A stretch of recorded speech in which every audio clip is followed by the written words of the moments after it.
Jessica, on est absolument ravis de t'accueillir sur ces rencontres online, un endroit où elle est. Et moi, j'ai une question avant que Nathalie t'interroge sur ton livre. Comment tu vis ce qui se passe en ce moment? Bon, moi, j'ai beaucoup de chance, hein. Je fais partie des gens qui n'ont pas à se plaindre. Je peux travailler de la maison et ça fait longtemps que de toute façon, je crois que dans nos professions, à part évidemment quand on est libraire malheureusement, mais quand on écrit, quand on est dans ces métiers d'écrit, travailler de chez soi, c'est quelque chose qui est relativement simple et je le fais dans des conditions qui sont idéales. Donc vraiment, comment je le vis le mieux possible et avec évidemment beaucoup de pensée, beaucoup d'empathie pour les gens qui sont beaucoup plus exposés, mais à mon niveau, à mon modeste niveau, tout va bien.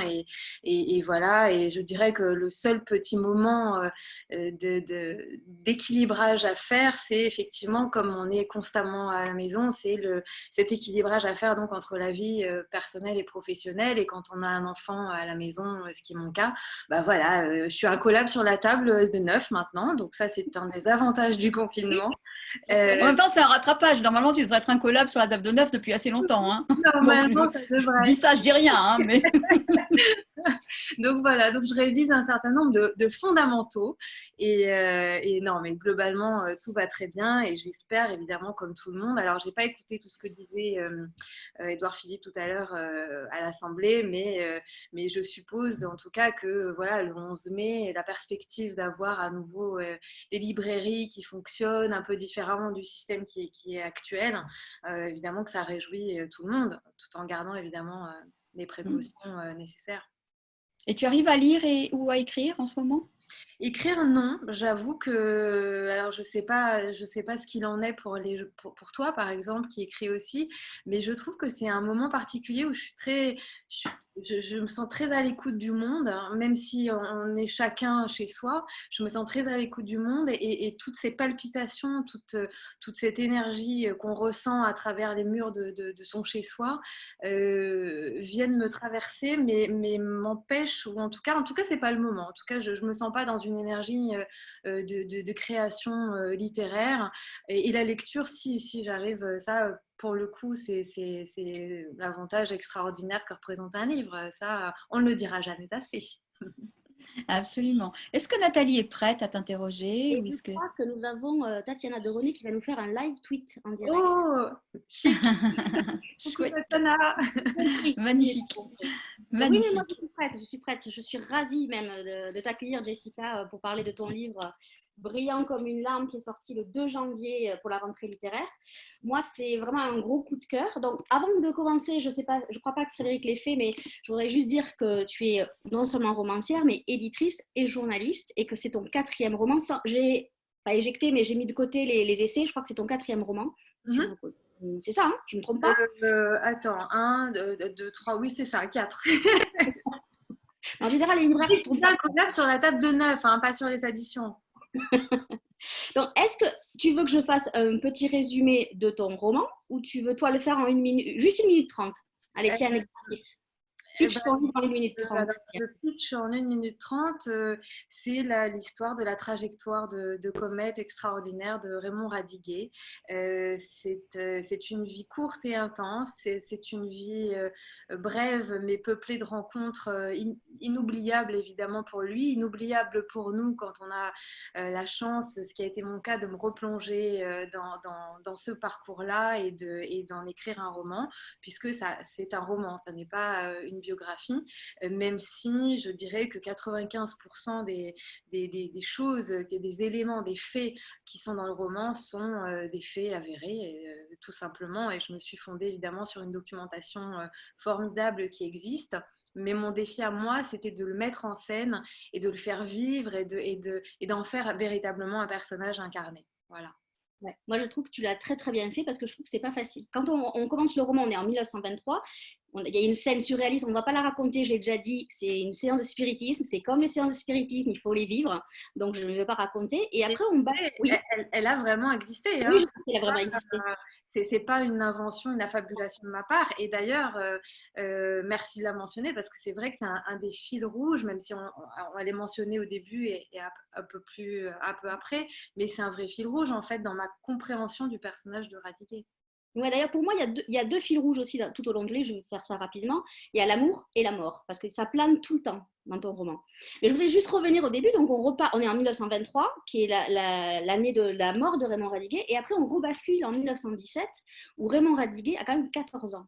Moi, je trouve que la performance que tu as eue de te mettre dans la tête d'un jeune homme de 14 ans en 1917 est quand même incroyable. Comment tu as fait ça? Ça t'a pris le cerveau? Je sais pas. Il est rentré dans ta tête? Qu'est-ce qui s'est passé?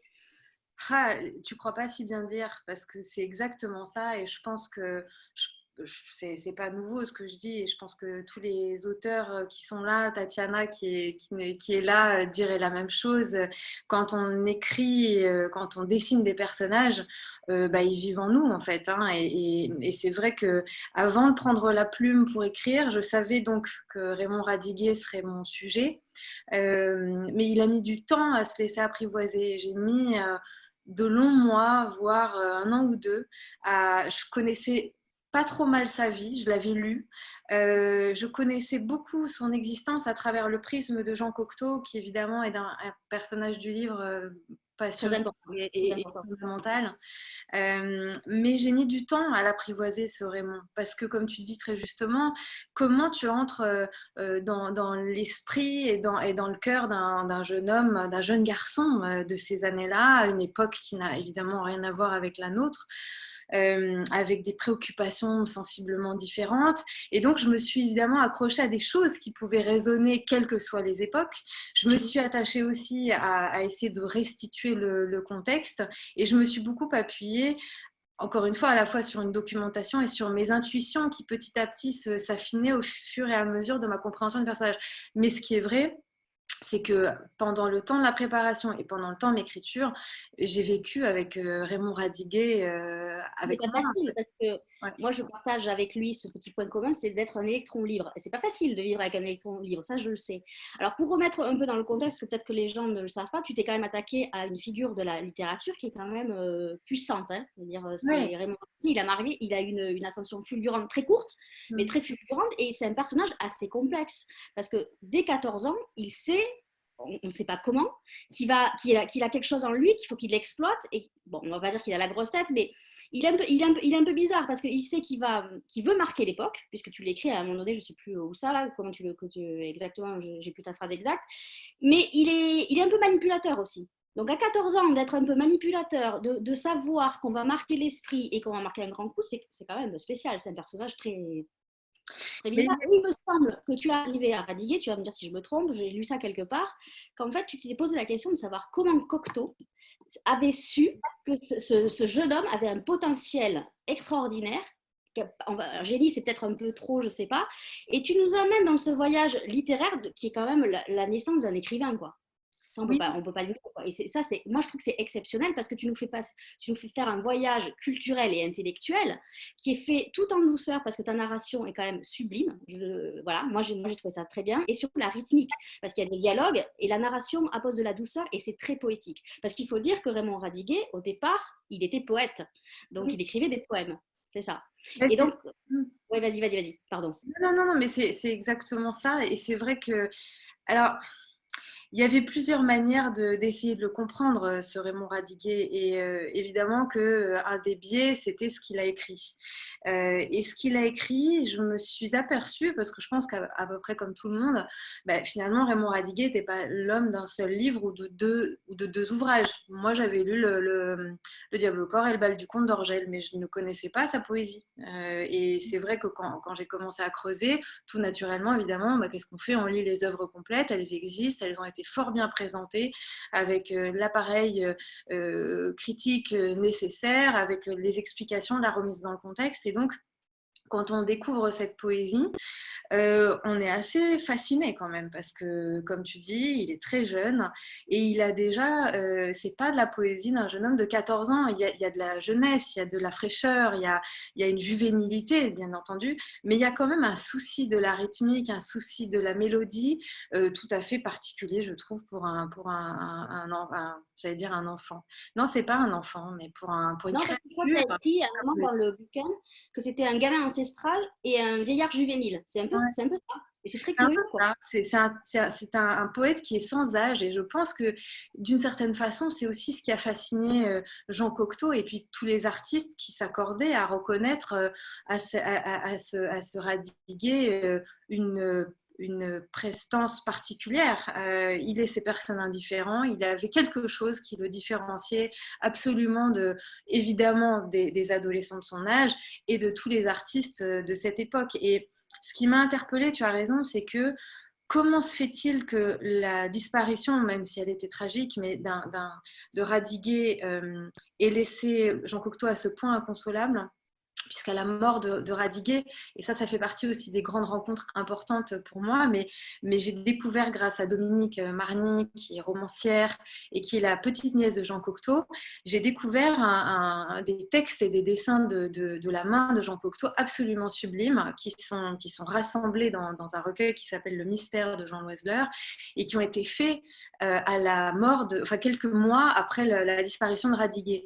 Il faut se représenter Jean Cocteau qui est éperdu de chagrin, qui est dans une chambre d'hôtel sur la Côte d'Azur, l'hôtel Welcome à Villefranche, et qui doit remettre des textes à un éditeur, et qui évidemment a toujours cette flamme de la création en lui, mais qui est dévasté de chagrin et qui a l'impression qu'il va jamais réussir à surmonter cette disparition. Et donc, il va exécuter une série d'autoportraits et d'aphorismes qui sont parmi les plus sublimes de l'œuvre de Jean Cocteau. Et à partir de cette œuvre-là, à partir de ce que disait Jean Cocteau de Raymond Radiguet, et à travers aussi ces envolées magnifiques de Cocteau sur Radiguet, qui disait que Raymond Radiguet n'était pas son élève, que c'était son mentor, je me suis vraiment interrogée sur qu'est-ce qui a fait que chez Raymond Radiguet, il y ait cette empreinte aussi extraordinaire sur des génies brillants de cette époque-là. Et attention, on parle de Jean Cocteau, on parle de Picasso, on parle de Coco Chanel, on parle d'une époque, je dirais, en termes de signature artistique qui est très forte, quoi.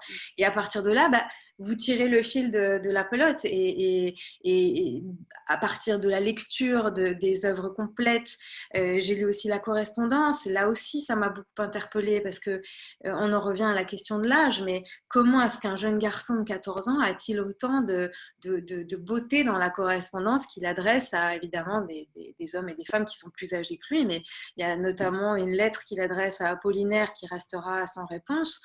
On a l'impression que Raymond Radiguet est un homme, je ne sais pas, de 35 ans, qui a une solide culture littéraire, et on peine à imaginer le gamin de 14 ans derrière. Et ce sont tous ces contrastes-là qui font que je crois qu'on peut être que séduit, parfois presque malgré soi, par Radiguet, parce que oui, tu disais justement aussi, il y a des aspects rugueux de sa personnalité qui peuvent agacer, qui peuvent déplaire, mais l'idée, c'était pas de faire un panégyrique, c'était d'essayer de le faire. Oui, tu l'as bien fait parce qu'à un moment donné, tu le bouscules un peu. Tu le bouscules puisque tu dis qu'il est manipulateur, qu'il a, on va dire, avec notre vocabulaire, nous, qu'il a un peu la grosse tête. Il est un peu vicieux aussi parce qu'il sait qu'il plaît. Alors, est-ce qu'il séduit pour... quel est le but de sa séduction? Alors, tu as écrit que de côtoyer Radiguet, c'était un challenge. C'était quoi ton premier challenge, toi, pour ce livre-là? C'était de le côtoyer lui ou de retranscrire au mieux son parcours fulgurant? C'était d'être la plus juste possible dans le roman. C'est-à-dire qu'en choisissant la forme romanesque, évidemment qu'on se donne une liberté qui a l'air plus grande. Mais en même temps, cette liberté, elle a sorti, en tout cas pour moi, d'une contrainte qui était fondamentale, qui était de rester le plus juste possible de ce qui est écrit et de ce qui est réel, ce qui a été réellement sa vie et certaines anecdotes qui ont été relatées par d'autres. Je pense notamment à Max Jacob ou alors à Jean Hugo qui racontait d'ailleurs dans ses mémoires la fameuse séance de spiritisme dont on parlait tout à l'heure, c'était d'être juste. Alors peut-être me suis-je trompée, parce que immanquablement, même quand on connaît tout de la vie d'un homme, et surtout sur une période de temps qui est très courte, il y a des espaces dont on sait qu'ils ont existé. Il y a des faits qu'on connaît. Je vous donne un exemple tout simple, mais quand il va chercher son père à la gare, son père rentre de Paris et c'est là que Raymond Radiguet va faire la connaissance d'Alice, cette femme qui va lui inspirer le diable au corps. Mais on sait globalement que ça s'est passé à ce moment-là, à cette date-là, dans ce type de circonstances-là. Après, l'imagination du romancier, elle est de rester dans cette justesse et en même temps de pouvoir décrire une scène avec force détails qui ne sont pas forcément relatés dans des biographies très sérieuses. Et l'objectif, c'est évidemment enfin en tout cas le mien, c'était cette fidélité-là, cette justesse-là, tout en allant peut-être parfois dans des interstices où l'imagination a le droit de prendre le relais. À un moment donné, c'est Radiguet qui dit ça, il écrit que écrire est un acte d'amour et un acte de vie. Est-ce que ça représente la même chose pour toi? Oui, alors au départ, c'est une phrase de Cocteau. Et c'est Cocteau qui lui dit écrire est un acte d'amour et il l'a écrit d'ailleurs je crois que c'était dans Le Grand Écart et c'est une phrase que j'aime infiniment de Jean Cocteau et que j'ai réinsérée dans un dialogue entre Jean Cocteau et Raymond Radiguet puisque c'est vrai que ces dialogues-là, on n'en a pas la trace véritablement, en tout cas dans ce que j'ai pu lire et compiler. C'est vrai que personne n'était avec eux pour raconter quelles discussions ils pouvaient avoir quand ils partaient, par exemple, à Piqueil, sur le bassin d'Arcachon, quand ils allaient écrire ensemble. Là, c'est mon imagination qui a pris le relais, mais encore une fois, toujours fondée, appuyée sur des choses que j'ai lues de Cocteau, des choses et des discussions qui étaient vraisemblables entre les deux sur l'art et la création. Alors oui, écrire est un acte d'amour, pour moi, c'est une phrase qui résonne infiniment parce que faut être un peu dingue ou sacrément amoureux des personnages ou de l'acte d'écriture pour s'enfermer dans une pièce avec un ordinateur ou un bloc de papier et des stylos et passer des heures à noircir le papier pour un résultat dont on n'est jamais certain au fond. Je pense qu'il faut être un peu fou ou en tout cas un grand amoureux. Amoureux, après, ça se décline, hein, on va pas dire de quoi, mais il faut avoir beaucoup d'amour en soi pour créer, en fait. Et c'est valable pour l'écriture, mais c'est valable, j'imagine, pour tous les autres arts. Alors moi, c'est vrai, quand tu m'as dit que tu allais écrire sur Radiguet, je trouvais ça génial et j'avais une crainte, c'était de savoir comment tu allais construire justement ton roman et savoir quelle place allait avoir Cocteau, parce qu'il était quand même très important dans la vie de Radiguet. Et moi, je voudrais savoir juste, une fois que tu as eu fini d'écrire, qu'est-ce que Radiguet t'a apporté en plus dans ta vie? Est-ce qu'il t'a apporté des choses très profondes? Parce que tu abordes aussi des sujets très philosophiques, puisqu'à un moment donné, il se pose la question de se dire, est-ce que je suis responsable de plaire? Parce qu'il s'en rend compte qu'il plaît à beaucoup de monde. Est-ce que toi, ça t'a apporté, ça t'a nourri intérieurement? Est-ce que tu peux nous dire quelque chose là-dessus? Oui, ben, c'est certain que de se plonger dans la psyché d'un être aussi complexe que Radiguet, forcément, tu te poses des questions toi aussi sur ton rapport à l'amour, sur ton rapport à la création, à la séduction.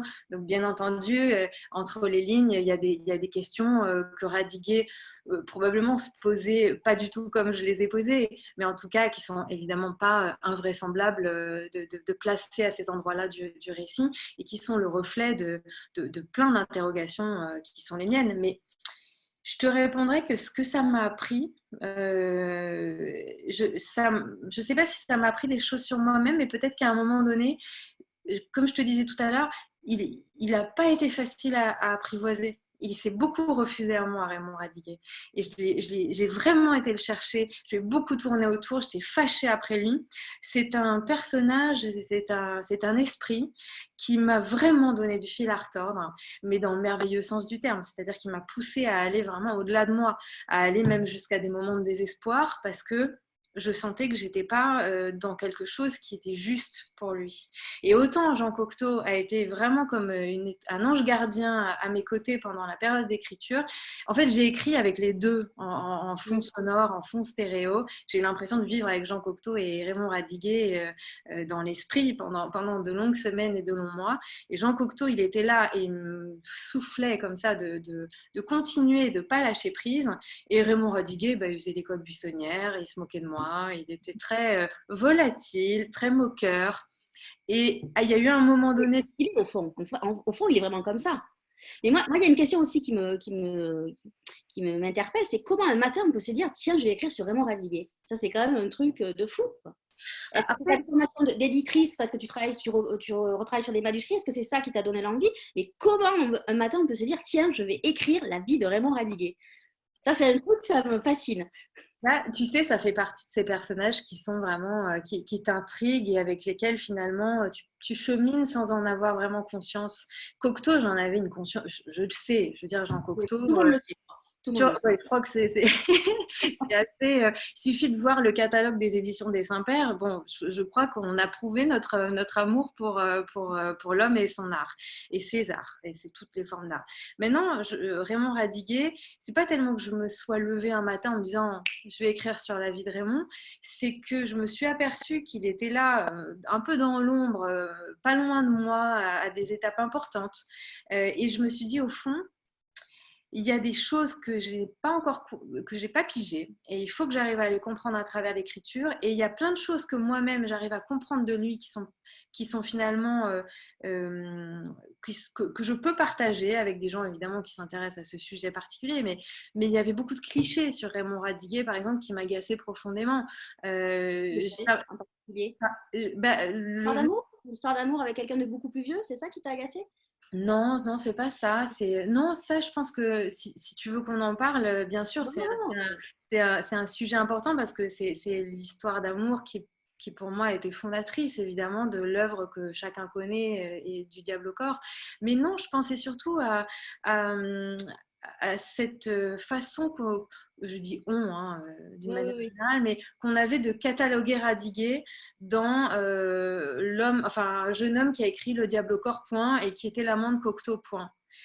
Et plus je creusais le sujet, et plus je me disais, mais c'est complètement faux parce que il faut qu'on redécouvre sa poésie, il faut qu'on redécouvre sa correspondance, il faut lire la biographie extraordinaire qui existe chez Fayard, il faut lire tous les documents qu'ont produits Chloé Radiguet, Julien Sandre, qui ont vraiment veillé à partager sa mémoire. Et j'avais vraiment envie d'être dans cette dynamique-là et de partager les découvertes merveilleuses que je faisais moi-même sur l'écriture de Radiguet et sur la richesse beaucoup plus polyforme de sa vie personnelle. Et c'est vrai qu'à partir de là, bah, encore une fois, quand on commence à découvrir des choses, même s'il n'y avait rien de vraiment, il n'y avait rien de caché, mais en tout cas, j'arrivais à dessiner un personnage qui me semblait tellement plus passionnant que les deux lignes auxquelles il était résumé en général. Comme quoi, tu vois, ce que tu viens de dire, c'est très actuel parce qu'on met souvent des auteurs dans des cases et on ne les connaît pas. Donc, c'est ça qui est intéressant. Toi, tu es allé faire le travail d'investigation et j'invite les lecteurs, quand ils ne connaissent pas un auteur et qu'ils lisent des choses comme ça un peu partout, d'aller lire. Parce qu'en fait, lire un auteur qu'on ne connaît pas, ça nous apprend beaucoup de choses là-dessus. Il y a un truc qui m'a intéressé aussi dans ton travail, c'est que tu as fait exactement ce que disait Cocteau, c'est que dans l'invisible, il y a toujours l'essence des choses vraies. Et tu allais chercher ce qu'il y avait au plus profond de Radiguet. Et ça, je crois que c'est pas facile, hein, d'aller chercher ce qu'il y a au plus profond. Et je trouve que tu l'as bien retranscrit. Est-ce que tu as eu des contraintes là-dessus? Est-ce que tu t'es posé des limites? Est-ce que tu t'es dit ça, je ne le traite pas? Ou tu t'es dit, bon, ben, j'y vais à fond, voilà. Mais encore une fois, je crois que ma plus grande contrainte, en fait, les moments où j'ai pu me sentir je ne sais pas si contrainte est le bon mot, mais je parlais de justesse, tu sais. C'est Ouais. vraiment ça, c'est que j'essayais d'être au plus juste. Et que je m'en serais voulu de partir dans des dimensions qui ne lui rendaient pas justice et qui ne lui rendaient pas, je ne veux pas dire hommage, hein, parce qu'encore une fois, c'est un portrait qui est contrasté, mais en tout cas, ma contrainte, elle était, encore une fois, d'essayer d'être la plus juste possible. Et dans la fiction, après, ce qui peut être compliqué, c'est que quand on a beaucoup lu et qu'on a beaucoup réfléchi, qu'on s'est beaucoup documenté, qu'on a empilé des couches de savoir, c'est à quel moment, comment tu fais le tri dans tout ça? Comment est-ce que tu t'échappes quand même à certains moments pour pouvoir tisser les fils romanesques, tisser les fils du roman, parce que c'est une fiction. Et donc, c'est là peut-être où j'ai trouvé l'exercice parfois délicat, c'est que je voulais pas partir dans tous les sens, évidemment, et je voulais pas trop me brimer et trop être scotchée à une continuité encyclopédique, entre guillemets. Donc, évidemment, j'ai fait beaucoup beaucoup d'ellipses. J'ai parfois rassemblé des choses qui étaient intéressantes de la psychologie de Radiguet, mais que je n'ai pas développées parce que je ne me sentais pas la légitimité de le faire aussi, et notamment sur des événements de son enfance qui ont été relatés dans les bios dont je parlais tout à l'heure, les documents. Mais je ne suis pas allée trop sur ces terrains-là, même si je les ai dessinés comme ça en filigrane, parce que je pense qu'ils ont de l'importance. Mais en tout cas, je ne me sentais pas, moi, la justesse, la justice de pouvoir le faire dans le cours de la narration pour laquelle j'avais opté, en fait. Voilà. Après, j'ai une petite question. C'est pas que c'est pas piège. À un moment donné, tu fais dire à Radiguet que quand il rencontre Cocteau, il sait déjà que cet homme va changer sa vie, son destin, et puis on va pousser sa mort. Est-ce que toi, ça t'est déjà arrivé de te dire qu'il y avait un auteur, qu'il soit vivant ou mort, qui allait faire à jouer ce rôle-là? Parce que pour lui, c'est très important. En fait, il le sait, il le sent, et en fait, c'est ce qui s'est passé, quoi. Et je crois que c'était un homme qui avait beaucoup d'intuition. Hein. Je pense que c'était déjà un homme un jeune homme qui se taisait beaucoup, qui observait beaucoup et qui faisait confiance à ses intuitions. Maintenant, pour parler de moi, il y a des rencontres qui ont été des rencontres de papier qui ont été très importantes. Jean Cocteau, évidemment, et certains autres auteurs. Oscar Wilde a beaucoup compté aussi. Maintenant, je pourrais te faire la liste de mes auteurs fétiches, mais je crois que effectivement, quand on prend un livre ou quand on croise le chemin de quelqu'un avec lequel un échange, et ça peut être un échange plus ou moins long, et ça peut être une rencontre qui débouche à une relation suivie ou pas, mais on le sent quand on est un petit peu attentif à ce qui est pas attentif à soi et à ses émotions, on sent quand c'est important. Et en tout cas, pour moi, voilà, je suis attentive à ce genre de choses. Et effectivement, quand je rencontre Nathalie Couder, par exemple, je suis convaincue que c'est très important. Après, je voudrais revenir un peu plus sur ton travail. Dans ton précédent livre, tu avais ouvert un chapitre sur la création. Et là aussi, dans ce livre-là, tu abordes la création d'une manière. Est-ce que tu as ouvert un cycle sur l'approche de la création ou ce que la création apporte dans la vie? Il s'est passé quoi avec ça? Parce que c'est un thème, la thématique est récurrente. Et aussi, dans ton précédent livre, tu utilises comme titre une phrase, je crois que c'est Paul Éluard, non? Debout sur mes paupières. Est-ce que c'est important pour toi Debout sur mes paupières? Est-ce que c'est important pour toi d'avoir un titre qui vient forcément d'une citation ou c'est le hasard qui a voulu? Non, c'est un peu le hasard. C'est pas franchement, c'est pas prémédité, mais à chaque fois que j'écris un roman, donc 4 fois, comme tu l'as rappelé justement, il se trouve que des citations ou des titres m'ont vraiment aiguillée dans l'écriture. Et en général, ce que je fais, c'est que je me dis, c'est le nom de code du document sur mon ordinateur. Il y a écrit nom de code, enfin, il n'y a pas écrit nom de code, il y a écrit brillant comme une larme ou debout, ou bien. Et c'est provisoire dans mon esprit.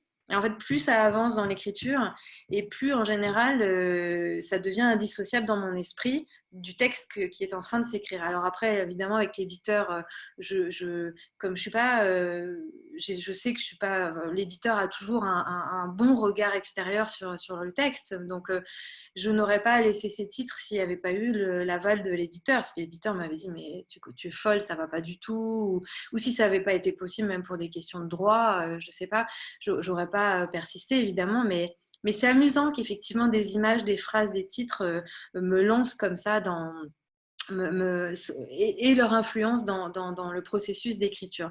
Alors après, par rapport à la parenthèse, par rapport au cycle de la création, honnêtement, je ne m'en suis pas vraiment rendu compte.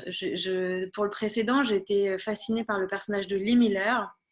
Et le personnage de Lee Miller, je l'ai mis en scène d'une certaine façon et je suis ravie de l'avoir fait comme ça.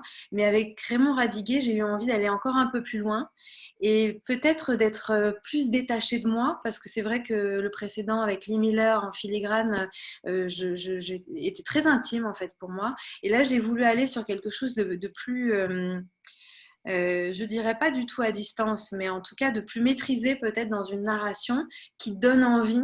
En fait, tu sais quoi, mon objectif, c'était qu'après avoir lu le roman, qu'on n'ait qu'une envie, c'est de se plonger dans le Diable au corps, dans le bal du comte d'Orgel. Moi, c'est le bal du comte d'Orgel que je suis allée relire. En fait, Ah oui, c'est vrai. Ouais, ça m'a donné vraiment envie. Alors pour ceux qui ne l'ont pas lu, c'est génial parce qu'ils vont pouvoir le découvrir. Et puis après, pour ceux qui le connaissent, ils peuvent aller le relire. Et ça, c'est quand on a lu ton livre. D'ailleurs, je conseille de lire d'abord ton livre et après d'aller découvrir les roses. On les voit d'un œil différent du coup. Moi, ça m'a fait une ouverture complètement différente.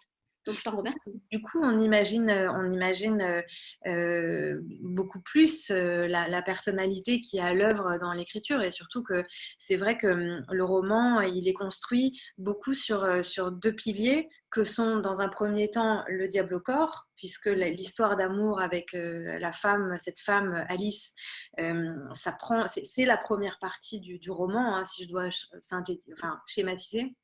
La deuxième partie, c'est davantage Raymond Diguet à la conquête de Paris et de la littérature. Et là, on est plus dans le schéma du bal du comte d'Orgel. Le bal du comte d'Orgel, c'est la société brillante dans laquelle le héros se retrouve plongé, évidemment avec un amour noué pour la femme d'un de ses amis, etc. Donc vraiment, ces deux romans ont été mes deux piliers pour structurer le livre. Mais tout ça est en réalité ni plus ni moins qu'un hommage à l'extraordinaire vitalité de Raymond Radiguet, et puis évidemment à toute mon admiration de cette période-là de l'histoire. Parce que voilà, si tu me donnais le choix, si par exemple avec Zoom on pouvait se téléporter à une époque, sans hésiter, je choisirais celle-ci, les années 20.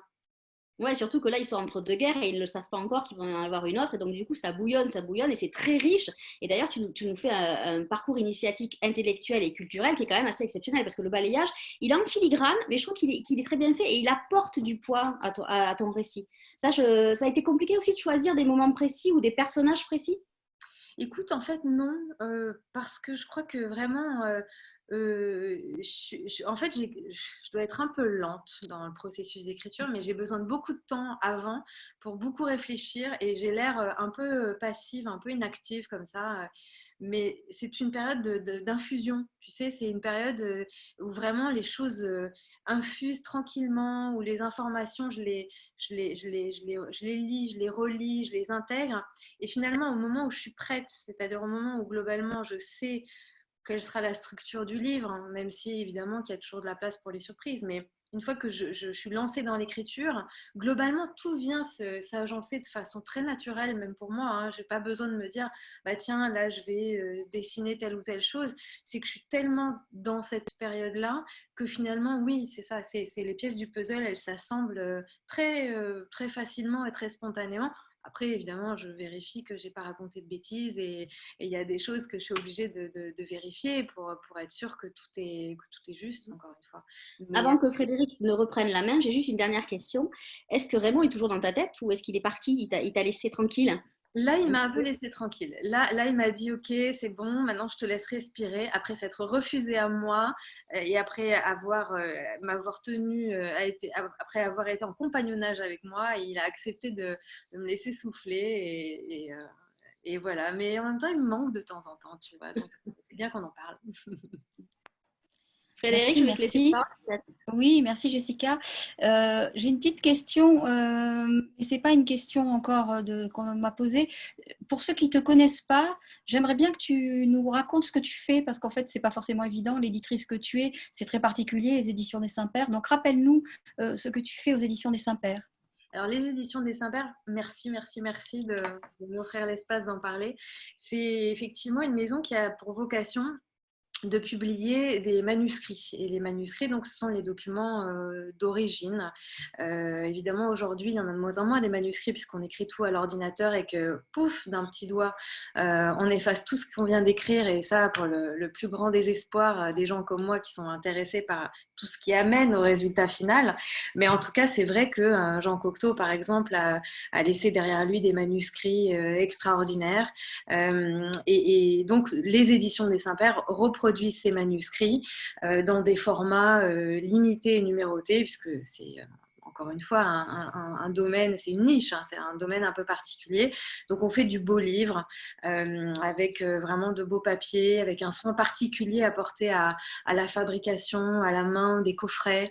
Et vous trouverez à l'intérieur, alors qu'est-ce qu'on a fait? On a fait le manuscrit de Notre-Dame de Paris de Victor Hugo. On a fait vraiment, on en a fait un certain nombre, essentiellement des manuscrits de la littérature.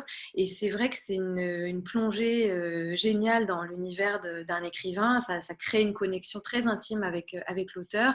C'est à la fois une source d'information sur comment l'auteur écrivait, qui il était à ce moment-là de l'écriture, et c'est aussi une manière de comprendre une œuvre tout à fait inédite. Et d'ailleurs, il y a une discipline qui existe, mais qui est universitaire et qui est vraiment qui est réservée aux universitaires, qui s'appelle la critique génétique, qui permet vraiment de faire la comparaison entre la version finale éditée connue du grand public et les balbutiements d'une œuvre avec brouillon, avec rature et repentir. D'accord. C'est Voilà. super intéressant de voir qu'il y a vraiment une science de comparaison. Et c'est bien, je pense que ça éclaire aussi ce que tu as fait dans ce travail avec Radiguet. D'ailleurs, est-ce que le manuscrit de Radiguet existe? Est-ce que quelqu'un l'a entre les mains? Oui, il existe des cahiers. Alors, j'ai pas consulté les manuscrits du Diable au corps et du Bal du Comte d'Orgel. Moi, j'ai vu, mais ça, c'est accessible pour tout le monde, à la bibliothèque Jacques Doucet. D'ailleurs, Jacques Doucet, on en parle, j'en parle dans le roman parce que c'était donc un couturier, un mécène qui a été très important pour Radiguet et puis pour d'autres, pour Aragon, pour tous ces auteurs de l'époque. Il achetait les manuscrits, c'est un collectionneur. Et donc, il existe à la bibliothèque Jacques Doucet des poèmes et des recueils de poèmes de Radiguet. Mais c'est sûr que les manuscrits, oui, je crois que... Je pense que c'est difficile de trouver un document plus intime pour un écrivain qu'un manuscrit. Et après, bon, certains auteurs, évidemment, n'en prenaient pas soin. Un Baudelaire, par exemple, vous pouvez toujours... Enfin, si jamais un jour tu trouves le manuscrit des Fleurs du Mal, préviens-moi. Mais a priori, vu le nombre de fois où Baudelaire a déménagé et vu l'ampleur des corrections qu'il a apportées sur le recueil jusqu'à la dernière minute, il n'y a pas de manuscrit véritablement connu à ce jour de Baudelaire. Au rebours d'un Victor Hugo qui, lui, savait que les manuscrits, c'était un truc hyper important et qui, dans son testament, avait même mentionné à l'attention de l'exécuteur testamentaire: je veux que mes manuscrits et mes dessins aillent, en gros, à la Bibliothèque des Nations Unies d'Europe, qui est aujourd'hui la BNF, la Bibliothèque nationale de France. Mais donc, en tout cas, ces auteurs-là avaient chacun une approche très singulière et très particulière de leurs manuscrits. Et j'encourage nos auteurs contemporains à garder soigneusement leur carnet. C'est le cas, c'est le cas. Mais revenons à Radiguet. J'ai eu une question là. Est-ce que Radiguet serait devenu Radiguet sans Cocteau? Radiguet, oui, je pense que... Alors, il ne serait pas devenu le même Radiguet, mais ce que j'ai constaté en m'intéressant chronologiquement à l'ascension de Raymond Radiguet, c'est que Radiguet a commencé à exister sans Cocteau. C'est-à-dire que la première fois qu'il va approcher la vie intellectuelle parisienne, c'est parce qu'il apporte les caricatures de son père. Son père est dessinateur. Et donc, il apporte les caricatures de papa à André Salmon, qui s'occupe des pages littéraires d'un magazine qui s'appelle à l'époque L'Intransigeant. Et Radiguet est culotté, il a déjà des idées dans la tête, il apporte les caricatures de son père, mais il apporte aussi ses propres écrits. Et donc, il veut être publié, il a déjà cette envie-là. Et c'est comme ça qu'il entre dans l'univers, je dirais journalistique, en tout cas parisien. Et c'est par le biais d'un certain nombre de rencontres qui l'aboutira à faire la connaissance, que ces rencontres aboutiront à faire la connaissance de Jean Cocteau. Et après, évidemment, Jean Cocteau, c'est un personnage clé. Et je ne sais pas si Raymond Radiguet aurait réussi à écrire le Diable au corps pas de la même façon en tout cas, mais c'est sûr que l'aide de Jean Cocteau qui l'enfermait dans une chambre pour écrire. Je disais tout à l'heure que Raymond Radiguet faisait l'école buissonnière, et c'est vrai. Je veux dire, il n'avait pas envie de travailler fondamentalement. Il savait que l'écriture était importante, mais se mettre concrètement au boulot, il fallait qu'il ait Jean Cocteau sur le dos pour l'enfermer à double tour. Et c'est vrai, c'est pas imagé. Il y a combien de différence entre eux au niveau âge? Il me semble que Cocteau devait avoir une trentaine d'années à l'époque. Oui, c'est ça. Il devait avoir une trentaine d'années. Il est né en 1889. Donc, oui, c'est ça. Ils avaient Radiguet avait 15 ans et Cocteau en avait une quinzaine d'années de plus. D'accord. Ouais. Est-ce que pour toi, il y a un lien littérairement parlant? Est-ce qu'il y a des liens entre eux? Oui, il y a des liens, oui. En fait, ce qui a frappé beaucoup Jean Cocteau à l'époque, c'est que on est en pleine époque dada, on casse les codes, on est dans le bouillonnement dont parlait Nathalie tout à l'heure. Et en fait, Raymond Radiguet n'a de cesse de revenir à un classicisme dans l'écriture. Son modèle, on l'a souvent dit, c'est pas moi qui l'ai dit, hein, même si je l'ai repris, mais c'est pour écrire le bal du comte d'Orgel, il aurait posé son chevalet à côté de la princesse de Clèves. Il avait ce goût pour une écriture classique et pour une certaine simplicité. Une simplicité poétique qui est évidemment celle qu'on retrouve chez Jean Cocteau. Donc, dans quelle mesure l'un et l'autre et leurs dialogues ont certainement été très fertiles et féconds à cet égard. Mais je pense que c'est un extraordinaire dialogue qui a teinté l'œuvre de l'un comme de l'autre, qu'on peut véritablement s'attacher à retracer chez l'un ou chez l'autre. Si je peux me permettre, on en vient toujours au sujet qui est la muse et qui est l'artiste, entre les deux. T'as raison. Ils le sont l'un pour l'autre. Bien c'est sûr. très compliqué. Et tu l'as bien expliqué, quoi. Tu as essayé de bien cerner le sujet là-dessus.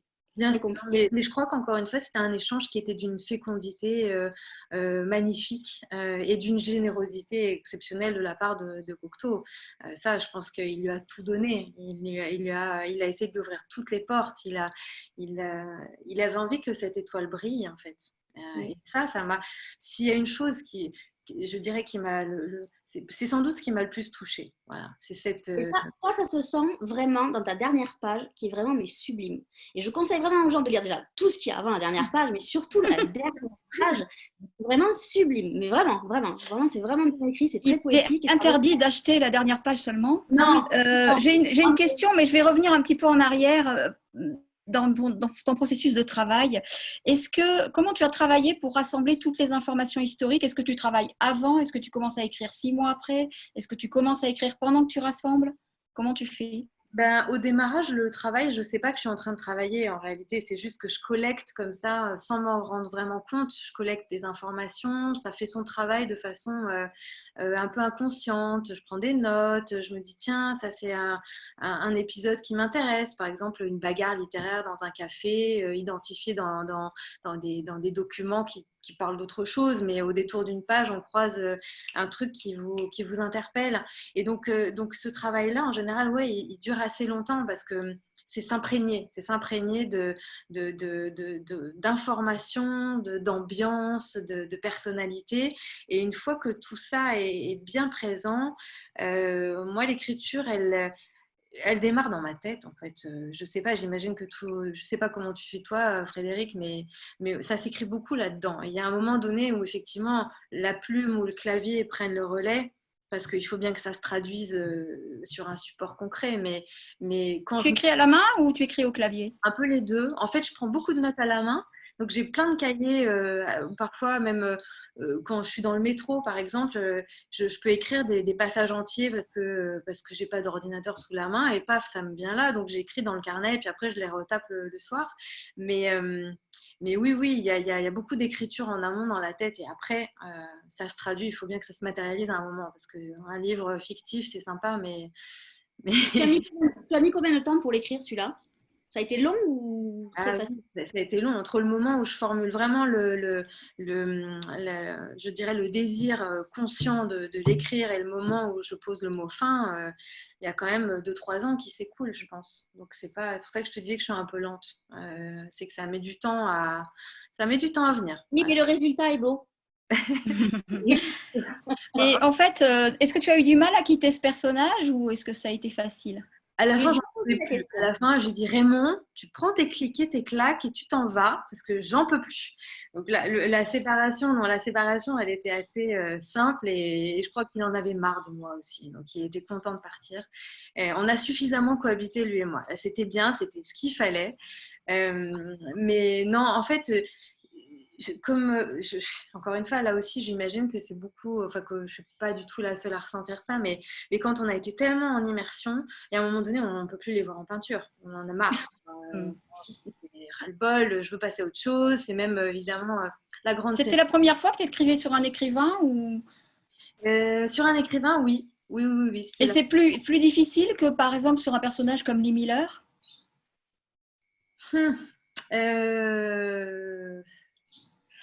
c'était plus difficile dans le sens où vraiment, en fait, Lynn c'était un personnage, c'était un fantôme qui peuplait le livre, mais c'était pas le sujet principal. Elle était vraiment là en jeu de miroir, mais c'était pas mon personnage principal. Mon personnage principal, c'était un personnage de femme qui me ressemble et qui se projetait beaucoup dans les Miller. Et d'ailleurs, j'en ai eu marre d'elle aussi à la fin. Hein. Mais Raymond Radiguet était vraiment le centre. Donc là, pour le coup, est-ce que c'était plus difficile? Oui, sans doute. Sans doute, parce que quand on a un personnage de fiction, on peut lui être infidèle.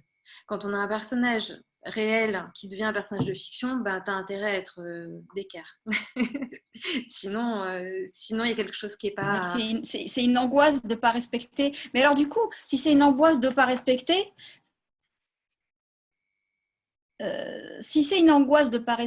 du coup, jamais tu as pensé à la biographie. Tu as toujours été certaine que tu voulais faire un roman.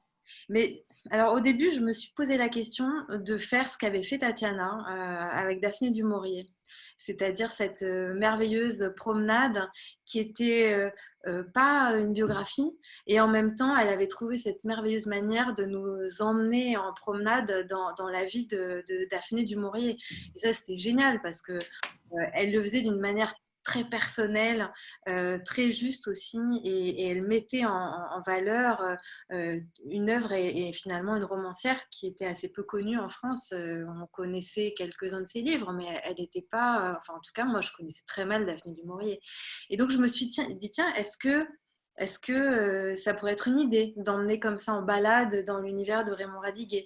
Mais j'étais assez sûre de moi sur le fait que je ne voulais pas faire une bio ou quelque chose de plus, ou un document. Voilà. Je sentais qu'il fallait que je puisse explorer ce que disait Nathalie tout à l'heure, c'est-à-dire quelque chose qui apparaît en filigrane des biographies nécessairement, mais qui est plutôt le rapport à l'amour, le rapport à la mort, et de pouvoir les mettre en scène. Et ça, la mise en scène, évidemment, avec la fiction, c'est beaucoup plus simple, et ça laisse quand même une part de liberté à l'auteur. Alors j'ai une autre question là. Penses-tu qu'Edmond Radiguet a été prêté, qu'il fallait le rendre, comme l'aurait écrit Cocteau sous la plume de Jérôme Garcin dans Le dernier hiver du Cid? Était-il destiné à mourir jeune? Moi, je pense que c'est une des choses qui explique la trajectoire aussi fulgurante de ce garçon. C'est que, d'une certaine façon, intuitivement, il savait qu'il n'allait pas durer. Mais bon, encore une fois, c'est difficile d'affirmer ça. Je veux dire, il ne l'a pas écrit, sauf si je me trompe, mais il n'a pas écrit je vais mourir à l'âge de 20 ans. Ce qui m'a interpellée beaucoup, c'est cette séance de spiritisme à laquelle il a donc assisté 6 mois avant sa mort, qui ouvre le roman dont parlait Nathalie. Donc il faut se représenter la scène qui est, je trouve, géniale. On est chez Jean Hugo, donc l'arrière-petit-fils de Victor, et on est avec le guéridon qui a servi à faire les séances de spiritisme de Victor Hugo pour convoquer l'esprit de Léopoldine. Et donc, Jean Hugo est là avec son épouse. On a Jean Cocteau, Georges Auric, le compositeur de musique, est un grand ami de Raymond, et Raymond. Et l'esprit qui va se manifester, et ça, c'est Jean Hugo qui l'a décrit dans ses mémoires. L'esprit qui se manifeste, c'est une agressivité et quelque chose, il exprime une agressivité, une violence vis-à-vis de Raymond Radiguet qui est c'est assez troublant comme moment, parce qu'il est en train de lui dire « Je veux ta jeunesse, j'arrive, en gros, tu es le prochain sur la liste, tu vas y passer, mon coco ». Et ça met visiblement Raymond Radiguet quand même et toute l'assemblée, hein, la petite assemblée qui se trouve là, ça les plonge ça les interpelle et ça les plonge dans une certaine forme d'angoisse un peu sourde. Et à partir de ce moment-là, ça c'est 6 mois avant la mort de Radiguet. Il y a une deuxième séance où globalement ça se passe à peu près pareil. Et là, je trouve qu'il y a un genre d'emballement dans la vie de Raymond Radiguet. Il se met à trier ses papiers. Il y a une certaine forme d'urgence qui était déjà là, mais qui se précise davantage. Évidemment qu'à ce moment-là, on ne peut pas savoir que le pauvre va être emporté par une fièvre typhoïde mal diagnostiquée. Sans doute aussi que sa vie... il ne s'épargnait pas physiquement, il avait une vie assez mouvementée. Parce qu'il vit à 100 à l'heure. Il vit à 100 à l'heure, on a l'impression qu'il sait qu'il va se passer quelque chose et qu'il faut qu'il aille très rapidement pour marquer avec ses écrits. Et lui, il n'a qu'une chose en tête, c'est qu'il veut la postérité. Et il l'écrit ça. Je veux la postérité. Donc c'est ça qui est dingue. C'est que le type, il sait quand même... fait écrire. Ça, c'est moi qui l'ai fait écrire. Moi, j'ai lu ailleurs aussi. Je l'ai lu ailleurs dans un document que mon père m'avait ressorti, justement, pour le coup. Et là aussi, il a quand même une ambition qui est quand même énorme, quoi. Donc, est-ce que quelque part, il ne sait pas, il y a une petite voix dans sa tête qui lui a dit, dépêche-toi, parce que finalement, il va peut-être se passer des choses pour toi. C'était une libraire qui m'a dit que c'était un meilleur plan d'être mort pour un écrivain. J'ai des plans, si vous voulez. Je peux vous arranger des trucs. Est-ce que tu crois que le personnage de Radiguet est plus sombre que celui du Diable au corps? Ils sont quand même tous les deux assez cyniques, hein. Il y a un cynisme propre à la jeunesse chez les deux personnages. Je ne sais pas s'il est plus sombre. En tout cas, ce que je trouve qui est très fascinant dans les deux cas, et puis parce que les réflexions du personnage principal du Diable au corps, ce sont les réflexions de Raymond Radiguet sur l'amour et sur la découverte de l'amour et sur le désamour aussi. C'est ça qui est fascinant aussi, fascinant et difficile à la fois, hein. C'est comment est-ce qu'un amour peut être à ce point bouleversant, fulgurant, extraordinaire à un si jeune âge, et comment est-ce qu'on peut désaimer dans un même mouvement conjoint quasi simultané en fait, puisque la temporalité du Diable au corps, elle est assez courte, et la liaison qu'il a eue avec Alice Saunier-Serrier dans la vraie vie était très courte aussi. Donc je pense que ouais, ce qu'il y a d'assez étonnant, c'est de relire le Diable au corps en replaçant les réflexions du héros du Diable au corps dans le contexte de ce que vivait Raymond Radiguet, et avec la lucidité, la clairvoyance et sans doute le côté sombre que tu soulignes, Frédéric, de son analyse des choses, parce qu'il vit les choses, mais il les analyse beaucoup aussi. C'est un cerveau, hein, donc… Voilà. Alors, moi, je ne suis qu'un transmetteur, hein. Toutes les questions que je t'ai posées là, c'est des questions super intelligentes que je reçois de tout le monde. Merci, c'est formidable. Vous posez des questions magnifiques. Et évidemment, il y en a une qui vient et on veut jouer les petites souris. Tu es dans quel univers et c'est quoi l'univers de ton prochain roman? Alors là, eh ben, c'est un univers qui est très différent.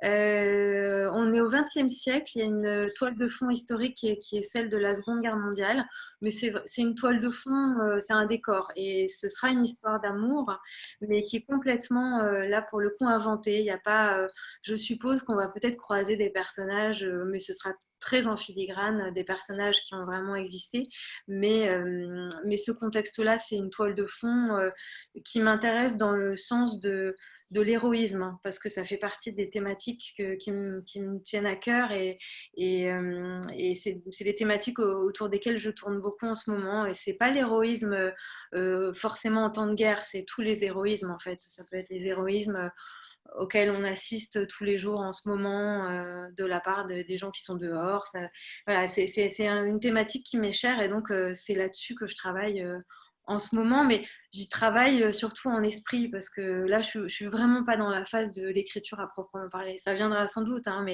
mais là, ça infuse. Voilà. D'accord, c'est le moment où on écrit, c'est quand on n'écrit pas en fait.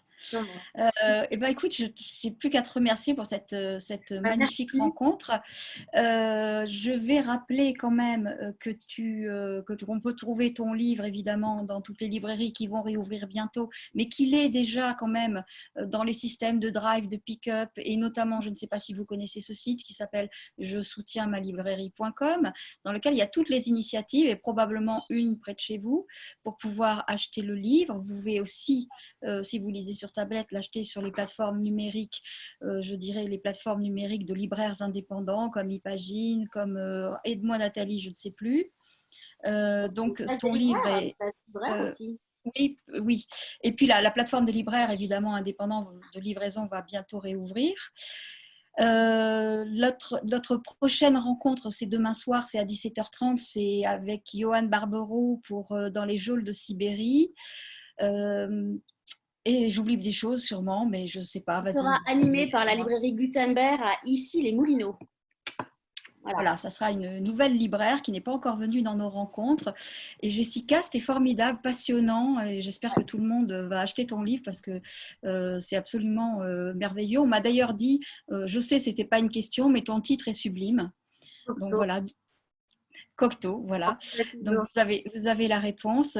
Et moi, je vous dis à demain et Moi aussi, je vous dis à demain. prenez soin de vous. Bravo, hein, bravo les filles. Merci Jessica pour ton livre. Il faut continuer comme ça et il faut être nombreux au rendez-vous et vraiment c'est très chouette et je vous suis très reconnaissante voilà, de m'avoir invitée. Mais on est très reconnaissante que tu sois venue. Faites-le savoir, les rencontres online, c'est tous les jours. Il y a plein d'auteurs. La liste est sur notre page Facebook. Il faut s'abonner, c'est vachement bien parce qu'on reçoit toutes les infos. Au revoir. Au revoir. Bye bye. Au revoir Jessica. Au revoir Salut Fred. Denise.